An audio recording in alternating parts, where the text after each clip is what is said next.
Tennessee football can be one of the best teams in the country in 2024, and there's two reasons why. Nico Iamaleava and James Pearce. Tennessee's stars bookend Citrus Bowl dominance.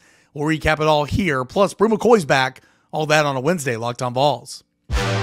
You are Locked on Vols, your daily podcast on the Tennessee Volunteers. Part of the Locked On Podcast Network, your team every day.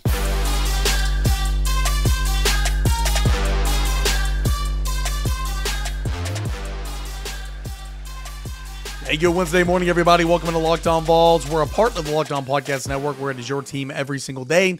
I'm your host, Eric Kane. As you can tell, my voice has regressed. It was really starting to come around towards the end of last week, and then on Monday, I guess, because I was talking to so many people of the game, my voice has regressed. So I do apologize. I know it sounds like I'm smoking a ton of cigarettes. I'm sorry. I know it's not appealing. My voice will crack throughout this 30-minute program, so you're going to hear it crack. It's going to be embarrassing for me, but I'm laughing with you. I'm laughing at myself because I know I sound just ridiculous. So for those of you guys listening and watching right now, please bear with me. When you talk for a living, you just got to work through it sometimes, and it really sucks. But thank you so much for being here and for listening with me. We're going to continue to go back and look at that Citrus Bowl win. I was in a hurry to get out of Orlando, trying to hit the road. I actually got up to Macon, Georgia Monday night, so only had about a 4.5-hour drive Tuesday morning, so made some great timing. But we were trying to get our work done. Plus, they were kicking us out of the press box. I can't stand places that treat media that way. Anyway, that's a story for another day. So I wanted to get something out there for a Tuesday Locked on Vols. I know it was short, didn't have a microphone, sounded like crap. But let's go back and talk about it here today. We got a fun show coming up. Citrus Bowl thoughts. Brew McCoy is back. That's huge news for Tennessee in 2024. Scoring plays courtesy of the Vol Radio Network in segment 2. And then stats and Canner grades.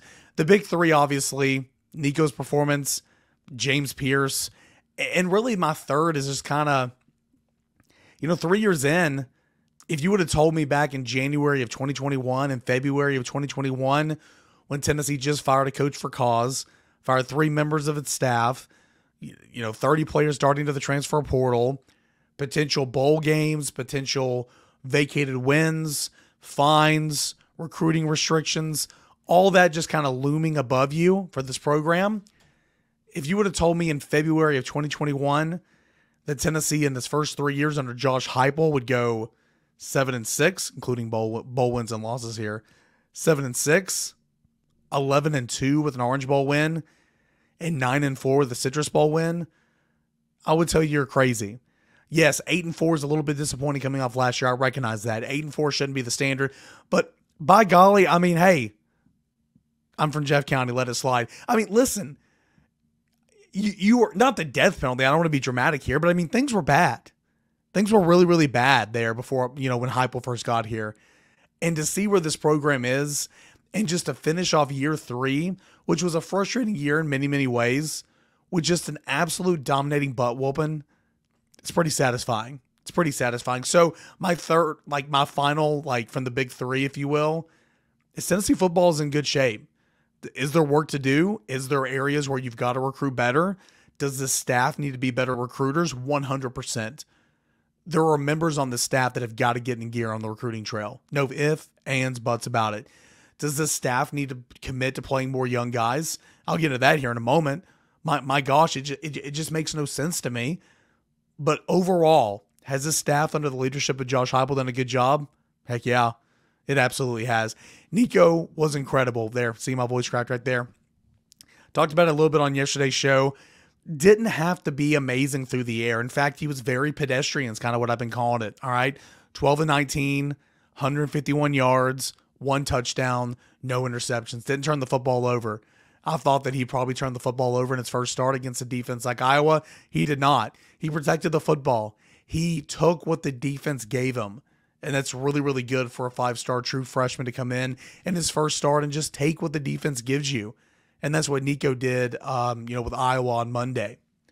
And, I thought with the run game, he didn't have to be, ungodly through the air. With the run game and his ability to stretch plays and run with the football, which he did, the stats are a little bit misleading because if you look at the stats, it says Nico rushed for, see here, it says Nico rushed for 27 yards on 15 carries. Well, in fact, he had 51 yards rushing on 9 carries if you take out the 6 sacks, that kind of held him back a little bit. So the offensive line, the protection issues where he was sacked 6 times, and that was an issue for Nico and for Tennessee. Taking a little sip of water out there to help me out. That was an issue for Tennessee, and that was not going anywhere. I mean, I thought the tackles played really poorly.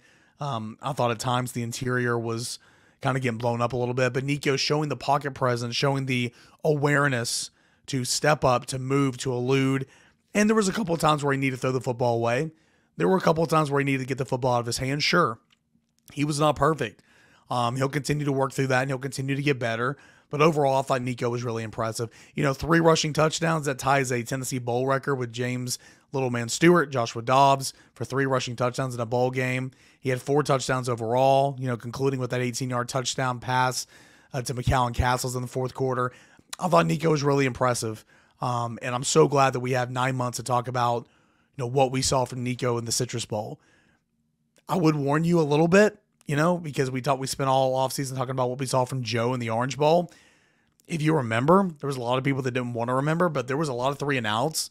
There was some ugly football offensively in that Orange Bowl at times, but it was overshadowed because because Joe was really good.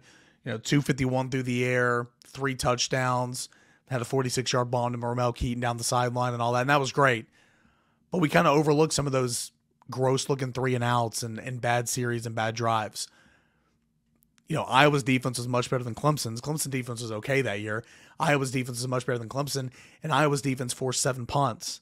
Iowa's defense forced 6 sacks. So there was still some ugly football. Don't get me wrong. There was still some ugly football in this game, but Tennessee ran the football with Cam Seldon and Dylan Sampson. I thought did a really nice job. Nico ran the football and did a really good job, and Tennessee was able to string some things together in the second quarter and move on in this football game. James Pearce is really good. Iowa's offense is, and will forever be horrible in 2023. Just is what it is. Brian Ferentz, who's, got fired in October, but it's weird because he coached the rest of the season. He's the son of, Kirk Ferentz, and it was an interim AD that fired Brian. It wasn't Kirk that fired him. So it's a whole weird situation. Anyway, as you can see that though, my voice is cracking. I'm just working through it, guys. I'm doing the best I can. The offense was so bad, and I'm not trying to, say, sweeping declaration here. Tennessee's defense is a ride. Tennessee's defense is incredible and all that. Tennessee did exactly what it was supposed to do, and Tennessee creating opportunities for itself. Tennessee creating big plays, sacking the quarterback, I believe 6 times, forcing 7 punts themselves. A strip sack there inside the 10-yard line, an interception for Andre Turrentine that really swung some momentum after a 3rd down sack given up by Tennessee, a shank punt by Jackson Ross. Iowa gets the football, drives the length of the field. Andre Turrentine picks off a Deacon Hill pass in the end zone. I thought the defense did a great job. Elijah Herring, this was his football game. This was his speed. God, that is so embarrassing. Let me try that again. This is his speed. There we go. My voice didn't crack. Elijah Simmons played a really good football game. Tyree West played a really good football game. Tennessee did a lot of good things. And, of course, it was highlighted by James Pearce. James Pearce, what can you say? He is a stud. If he keeps his head on straight, continues to get better, doesn't have any off-the-field issues, he is going to be a first-round pick in 2025 in the NFL draft. He is really, really good. Twitch, quickness, speed, and he's got room to grow. He's got room to get stronger. He is obviously one of the best pass rushers at the SEC. He was an all-SEC player this year. He's borderline All-American right now. And showing that he can drop back to a hook curl, step in front of an out route. Again, Deacon Hill's horrible. Deacon Hill's decision-making process was terrible. Shouldn't have threw that ball to Andre Turrentine that he picked off. James Pearce was right there. I don't know why he was throwing that football there, but James Pearce, give him credit. Stepped in front of the out route as an edge defender out in pass coverage, intercepted the ball, and sprinted down the sidelines. Tennessee's going to be really good in 2024, in my opinion, because you have Nico on one side, you have James Pearce on the other. 2 absolute studs to build around if you're Tennessee on both offense and defense. And that was kind of accumulated there in the Citrus Bowl. So, hey, when we come back, we'll hear a little bit. I'll talk a little bit about Brew, his decision to, come back and be a part of this room for Tennessee in 2024. Plus, we'll hear scoring plays courtesy of the Vol Radio Network. That is coming up next right here on Locked On Vols. Do you want to tell you about our friends over at LinkedIn Jobs? LinkedIn Jobs, at the start of the new year, every small business owner is asking themselves the same question, all right? It's the same question. What's the one move that I can make that'll take my business to the next level in 2024? LinkedIn Jobs knows that your success all depends on the team you surround yourself with. That's why LinkedIn Jobs has created the tools to help find the right professionals for your team faster and for free. LinkedIn isn't just like any other job board, all right? LinkedIn has a vast network of experience, more than 1 billion professionals, which makes it the best place to hire. Hiring is easy when you have that many quality candidates. So easy, in fact, that 86% of small businesses get qualified candidates within 24 hours. It's why small businesses rank LinkedIn Jobs #1 in delivering quality hires versus its leading competitors. You can go ahead and post your job for free today at linkedin.com/lockedoncollege. That is linkedin.com/lockedoncollege to post your job for free. Terms and conditions do apply. All right, guys, welcome back into your Wednesday edition of Locked On Vols. Working through this. My voice is really bad. It cracked about 7 times there in segment number 1. I know you're laughing at me, but going to try to talk a little softer, try to get through this, and really appreciate your patience. Again, as you can tell, I'm very self-critical of this. It's embarrassing, so that's why I've mentioned it 17 million times. I'm going to stop mentioning it. Let's move on, guys. Hey, Brew McCoy announced he's coming back. Huge news. Something that we knew of VolQuest for quite some time. Something that we mentioned on the board. I say we, Austin Price. He's the Adam Schefter. He kind of put out there, a couple of days ago that essentially Brew's coming back, and that's big because you look at something that I thought hurt this offense in 2024. And I'll say this: I was right about running backs. You're in this industry. You talk in front of a microphone for 30 minutes every year or every day. You write stories. You're going to get a lot right, and you're going to get a lot wrong. Just kind of comes with the territory. I was right about running backs. I thought Tennessee's running back field was going to be one of the deepest and best in the SEC. I was right. I was completely wrong about Tennessee's wide receivers. I thought with Brew back, with the way Ramel Keaton came around, with the emergence of Squirrel White, and the addition of Dante Thornton, I thought Tennessee could overcome losing 2 third-round picks. I thought Tennessee could overcome losing the Blitnikoff Award winner, losing Cedric Tillman, who was a stud. I was wrong. Brew got hurt. He's a steady, presence out there on the edge, but also he's your best blocker, and Tennessee loves the screen game. Dante Thornton did not show up until you moved him to the outside, and he started to come around a little bit towards the end of the year, and then he got hurt for the rest of the season. Ramel Keaton regressed, and really when you look at that bomb that he dropped from Joe Milton in the Virginia game, when Joe was on the opposite 20, like he was on Tennessee's 20 left hash, or the left number 20, and then he threw it to the right 20, down the field, just a beautiful ball, and Keaton just dropped it. It felt like Keaton was never ever the same after that. He struggled throughout the season, and he took a step back. Squirrel was great. Squirrel was fantastic. Thought the young guys thought thought that Chaz Nimrod, thought that Caleb Webb did some things, thought they came around, but also they were absent at times. So my point is, the wide receivers took a step back in 23. But in 24, you look at that group now, Squirrel's back, okay. At the time of this recording, Dante Thornton's back. And I say that because I'm not saying I've heard anything, but they just recently passed that, NCAA, that if you transfer once, you can transfer again. I mean, literally, it's NFL free agency every single year. It's pathetic. It's a horrible, horrible rule. But right now, hence Wesley Walker, he transferred in once, and you're always allowed to transfer again if you graduate. Wesley Walker hadn't graduated yet, and so you thought he was going to be stuck here at least through spring, but then the NCAA came out and said that you can transfer again, no penalty, and so he hit the transfer portal. So I say all that, Dante Thornton, Gerald Mincy, some of these other guys who have transferred in. I'm not saying they're going to transfer out, but you have until Friday. You have until 4 days after your bowl game to make that decision. And so, I would be paying attention to that potentially. So at the time of this recording, obviously, you got Squirrel coming back. You got Dante Thornton coming back. You got Chaz Nimrod, Caleb Webb coming back. You add Chris Brazel, who I think is going to be in stud from Tulane. And then you bring Brew McCoy back. So you have outside guys, Brew McCoy, Chris Brazel, Dante Thornton. I wouldn't put him back in the slot. Nimrod Webb. You have Squirrel White as your slot. You add in Mike Matthews. You add in Braylon Staley. This wide receiver room is going from a weakness to a strength, in my opinion. And that's huge. And Brew McCoy, just a calming presence, veteran, knows the offense, believes in the system, has benefited from the system. It's good to have in the room. And obviously he's a pretty good player as well. So that is huge. That is absolutely huge for Tennessee. Tennessee gets its wide receiver back, Brew McCoy, who unfortunately suffered a season-ending injury, missed the last, we'll call it 8 games of the season or whatever, at least 7 games of the season, and is going to come back for 2024.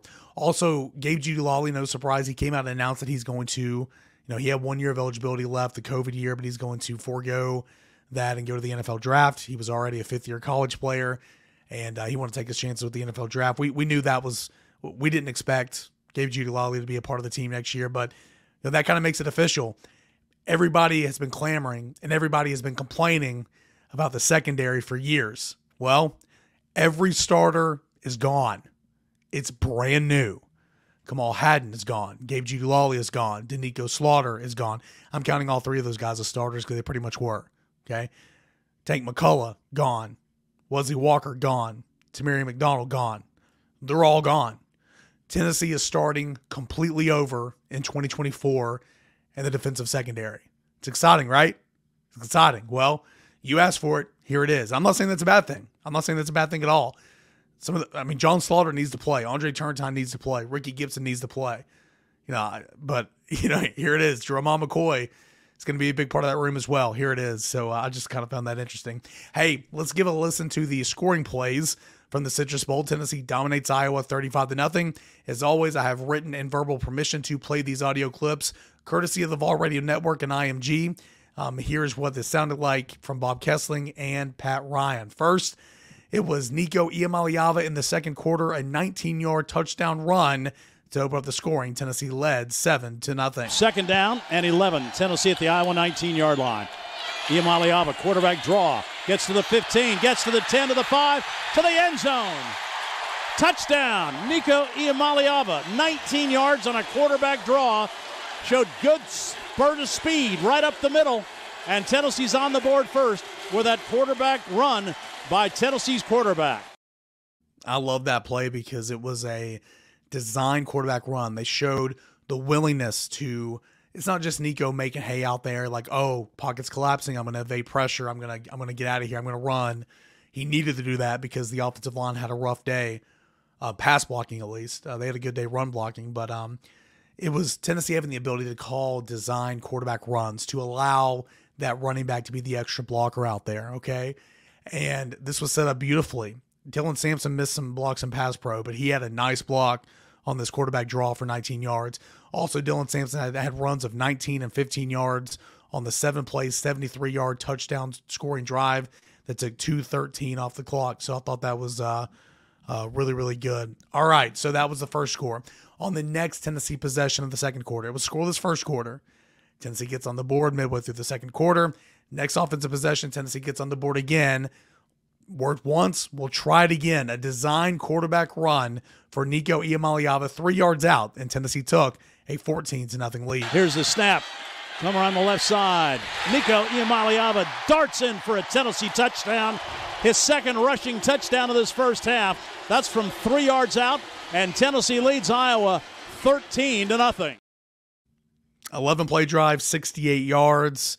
It was interesting. Tennessee, Iowa under center, I formation, multiple tight ends and all that. Well, Tennessee did a number of that as well. Had 2 tight ends, had 3 backs in the backfield to get a 4th and 1 conversion. Lined up again on that a couple of different times in short yardage situations.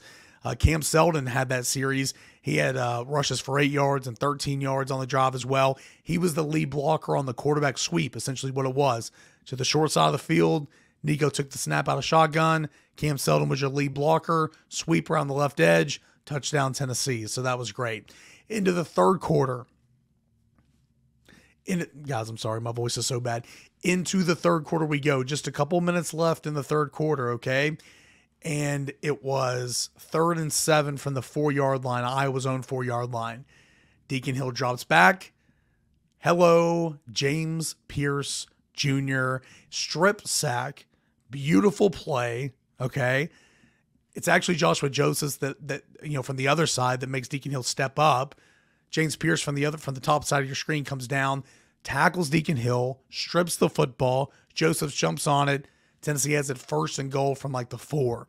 2 plays later, Nico Iamaleava, a short field, his 3rd rushing touchdown of the day, and Tennessee led 21-0. I formation again.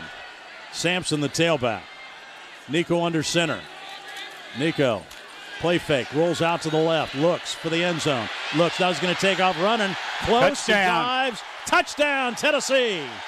Nico Iamaleava, his 3rd rushing touchdown of the day. As that time he rolled left. He looked into the end zone. Nobody was open. And then he took off running and dives into the end zone. And the Volunteers up the lead to 20-0 over the Hawkeyes.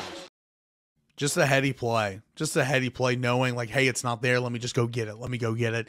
And Tennessee took advantage of the short field. Well, again, less than 3 minutes of game action later, Iowa gets the football back again. Deacon Hill drops back. It's an edge rusher in James Pearce that typically gets after the quarterback, but there are some situations where you're covering number 3 or you're taking your hook curl drop and then pushing flat. That's kind of what this was. You took your hook curl drop, then you're pushing flat, and you had the number 1 receiver that went out, 10 yards and out. James Pearce is right there. He drove on it, made a heck of a catch, 52 yards to the end zone. This is what it sounded like, courtesy of the Vol Radio Network. Hill back to throw. And he throws it. It's intercepted by Pearce at midfield. To the 40, to the 30, to the 20. Pearce going to take it all the way. A pick 6. 52 yards for a Tennessee touchdown. He read that one all the way. Stepped in front of the Iowa receiver. And James Pearce picks off the pass and takes it for a Tennessee touchdown. Yeah, so just what a play, right? I mean, just what a freaking play. And then last but not least, Nico, 3 rushing touchdowns. He caps his day with an 18-yard touchdown pass to who else? A tight end for Tennessee. A combined 9 touchdowns for Jacob Warren and McCallum Castles this year. Castles gets the last laugh. His 1 year ended on a high note with Tennessee. A touchdown in the Citrus Bowl. Here is how it sounded. 2nd down and 8. Tennessee at the 18-yard line. Nico throws down the sideline to Castle, catches, gets to the 5, and into the end zone for a Tennessee touchdown. I think touchdown as Castles came loose down the near sideline. Nico Iamaleava hit him in stride, and then Castles just fights his way into the end zone for a Tennessee touchdown. There was a question to where McCastles, if he was down before the goal line or not. Ended up, he scored, and that was it. I mean, Tennessee, 35-0. What more could you want? Tennessee just dismantles, gets some help from the defense. Don't get me wrong. Short field, it's a pick 6. Tennessee just dismantles Iowa, 35-0 to win in the Cheez-It Citrus Bowl. Woke up feeling the cheesiest this morning, even though I don't sound like it. Woke up feeling the cheesiest this morning. I'm sure you did as well. Hey, when we come back, we'll take a quick look at some stats. Really just kind of focus on some Caner grades. That and a whole lot more is coming up next as we conclude this Wednesday edition of Locked On Vols. Stick around.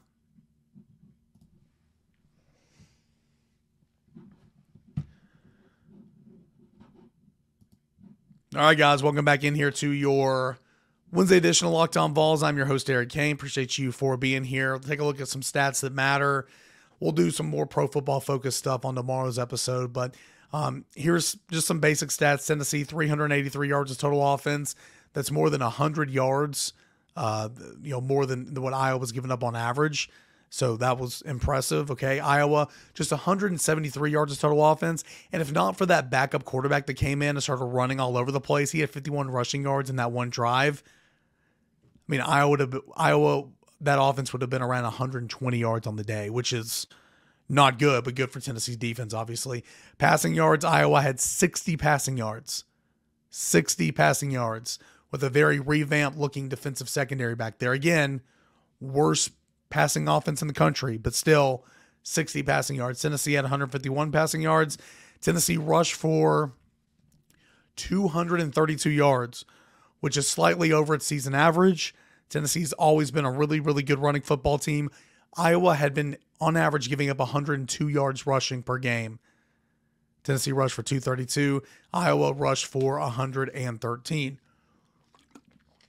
Punts. Goodness gracious. Tennessee punted 7 times. Iowa punted 7 times in this football game. Possession time. Tennessee won the time of possession, surprisingly. Tennessee possessed the football 31 minutes. Iowa possessed the football for 28 minutes. Third down conversions. Get this.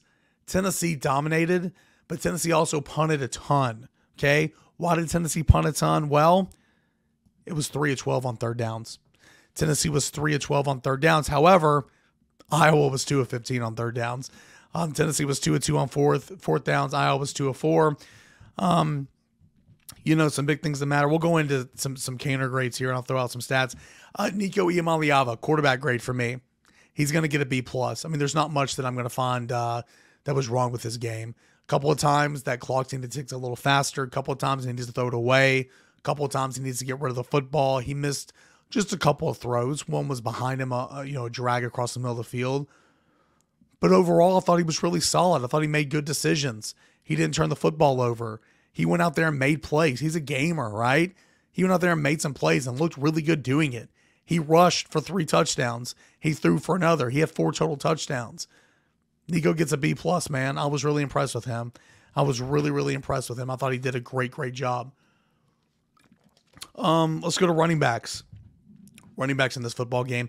I've said it a couple of times. Dylan Sampson had the quietest 133 yards rushing. The quietest 133 yard rushing day I think I've ever seen. 20 carries. 20 carries, 133 yards. He averaged 6.6. Cam Seldon, 55 yards on 13 carries, 4.2 yards average. And then again, Nico Iamaleava. The stats say, as my voice cracks, the stats say 15 carries for 27 yards. But if you take out the 24 yards lost, okay, on sacks, on the 6 sacks, he had 9 carries for 51 yards. Really impressive. So, the run game, running backs, there was a couple of miss assignments in pass pro. Dylan Sampson got his quarterback drilled a couple of times. There was 1 3rd and short where Cam Seldon kind of tiptoed through the line. So I'm going to give the running backs a B. But overall, I was really impressed with what Tennessee's 1-2 combination of the backfield is going to be next year in Dylan Sampson and Cam Seldon. I was really impressed. Tight ends, when you rush for 232 yards and you catch an 18-yard touchdown pass, I think your tight ends did a pretty good job. Both Jacob Warren, McCallum Castles, tight end gets an A. Wide receiver, going to get a C here. There were some drops. Romel Keaton had a drop. Romel Keaton also just kind of stopped running on one of those deep balls down the near sideline.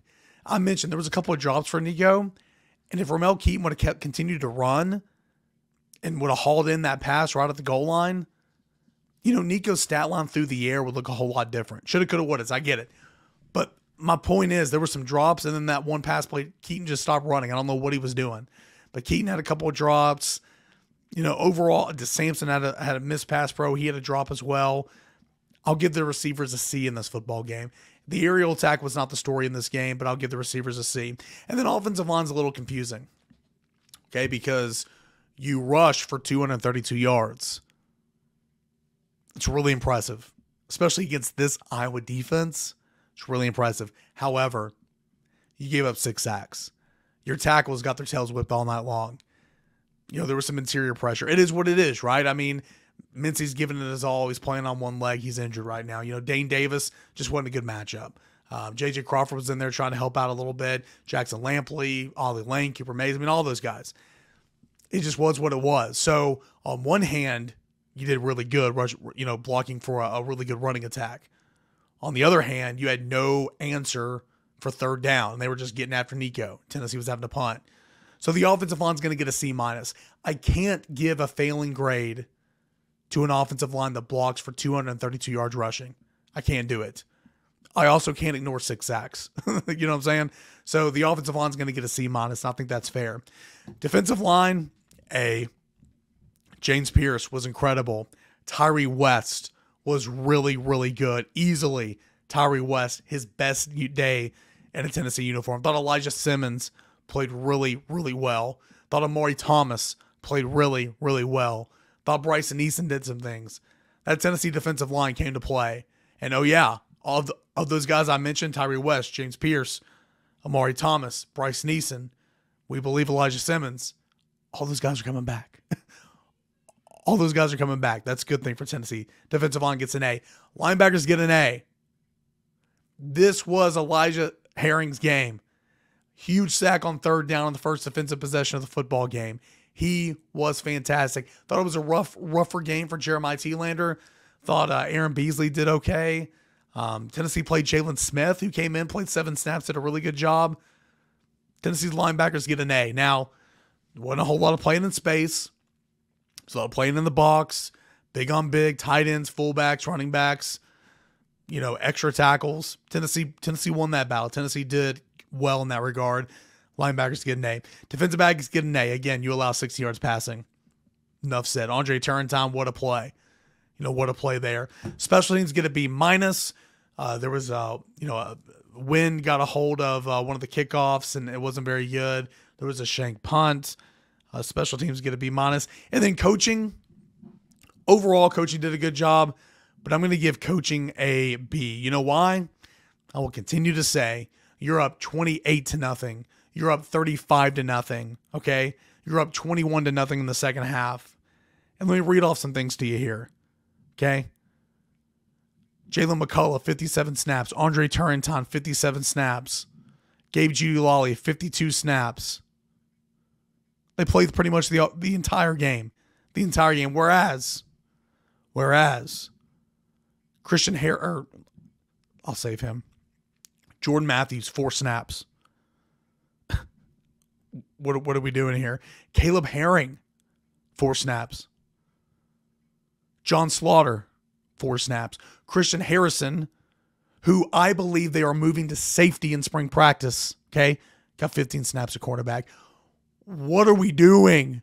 What are we doing? That makes no sense. No sense whatsoever. Coaching, you get a B. But overall, Tennessee dominated 35-0.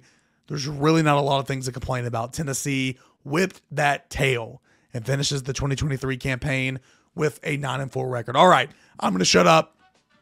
I'm going to go gargle some salt water. I'm going to get this voice back right if it's the last thing I do. Sorry for apologizing so much, but I'm going to do it one more time as my voice just cracked right there. I know it sucks. I know it's gross. Thank you for being patient with me. Thank you for sticking with me. And for anything else, if you just want to laugh, tune in tomorrow and let's see if the voice is any better. This is Locked On Vols.